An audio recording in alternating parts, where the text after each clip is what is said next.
Attamittan si dagadda Yesuus agartuu koo bareefaaf dukkanaa geejjiba keetu baatee na fide kabaja koo abbaa ulfina kana. Attamittan si dagadda Yesuus agartuu koo bareefaaf dukkanaa geejjiba keetu baatee na fide kabaja koo abbaa ulfina kana.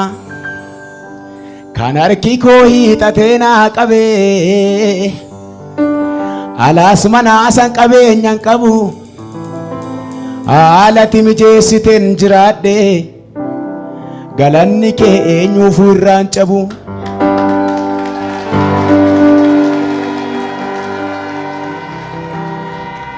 Kan humni koo dhama'ee naa fide alaas manaa san qabeenyan qabu haalati mijeessiteen jiraadhe galanni kee eenyuuf irraan cabu. Ana miti situ naaf dhama'ee na taasise abbaa ulfina kana.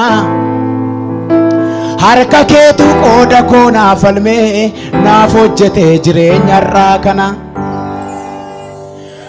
Kun kan kooti jedhee ija jabaadhe waan an of jaju kan biraa hin qabu. Ilaila kan kaleessa dhamaati.